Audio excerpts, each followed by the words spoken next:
উত্তর 24 পরগনার বসিরহাট মহকুমার হিঙ্গলগঞ্জের ইলেকট্রিক পাওয়ার হাউসে হিঙ্গলগঞ্জ ও হাসানাবাদ লাইনের কর্মরত শ্রমিকদের বিক্ষোভ। এই পাওয়ার হাউসের অধীনে 30 জন শ্রমিক দীর্ঘ 3-4 মাস ধরে কোনো বেতন না পাওয়ায় আজ তারা হাতে প্লাকার্ড নিয়ে বিদ্যুৎ পরিষেবা সচল রেখে হিঙ্গলগঞ্জ পাওয়ার হাউসের সামনে বিক্ষোভ করে। মূলত এইসব শ্রমিকরা বিজি এন্টারপ্রাইজের অধীনে কাজ করে। ওই শ্রমিকরা Hasanabad to Hingalganj 33 KB 11 KB লাইনে কাজ করে। এদিন তারা Hingalganj feeder, Khulna feeder, Bailani feeder, Kalibari feeder, Shamsernagar feeder, Hemnagar feeder ও 33 কেবি ফিটার সচল রেখে বিক্ষোভ করে ও লাইন বন্ধ হয়ে গেলে বা ব্রেকডাউন হলে কর্মীবৃন্দ কাজে যাবে না ও কাউকে কাজ করতে দেবে না যতক্ষণ না তারা বেতন পাচ্ছে। কর্মবিরতি চলবে। তার মধ্যে বুধবার সকাল থেকে হিঙ্গলগঞ্জ, খুলনা, বাইলানি সমস্ত ফিটারগুলি বন্ধ হয়ে গেছে, যার জন্য সমস্যায় পড়ছেন সাধারণ মানুষ। বাড়িতে আসছে না পানীয় জল, সাধারণ মানুষের ফ্রিজে থাকা সামগ্রিক খাবার নষ্ট হয়ে যাচ্ছে। সমস্যায় পড়ছেন বিভিন্ন দোকানদাররাও।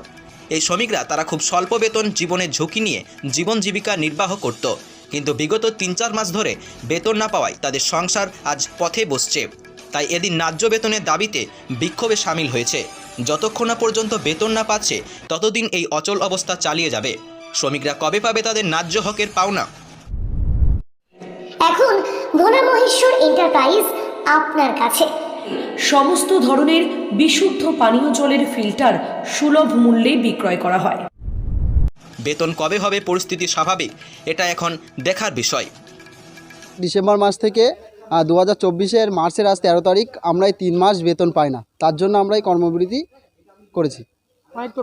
ফিটারগুলো আমরা তো লাইন বন্ধ করে তো আমরা কর্মবিরতি করছি না, লাইনগুলো যেগুলো ব্রেকডাউন হয়ে গেছে সেগুলো আমরা আর কাজ করব না এবং বাইরের কোনো সংস্থা এসে কাজ করুক সেটাও আমরা চাই না। কত মাসের বেতন পান? আমরা এই 3 মাসের বেতন পাই না। আমরা চাইছি আজকের ভিতরে আমাদের এই 3 মাসের বেতন, পিএফ, ইএসআই সব কিছু দিয়ে দিলে আমরা আবার কাজে যুক্ত হব। কি নাম আপনার? আমার নাম সাজ্জাদ সর্দার। আমরা দীর্ঘ 3 মাস ধরে বেতন পাই না। আমরা ঊর্ধ্বতন কর্তৃপক্ষের কাছে লিখিতভাবে দরখাস্ত দেওয়ার পরেও আমাদের কোনো সমস্যার সমাধান হয়নি। বারবার বলা সত্ত্বেও দিনের পর দিন প্রতিনিয়ত দিন তারিখ দেওয়া হচ্ছে, তার কোনো সমস্যার সমাধান হচ্ছে না। আমরা সাধারণ মানুষ এবং এই পয়সায় আমাদের সংসার চলে। আমরা বাড়িতে বউ বাচ্চা নিয়ে খুব অভাব অনটনের মধ্যে রয়েছে। খুব এমার্জেন্সি দপ্তরে আমাদের কাজ করতে মানসিকভাবে প্রেশার ক্রিয়েট করছে। আর আমাদের কোম্পানির নাম হচ্ছে বিজি এন্টারপ্রাইজ।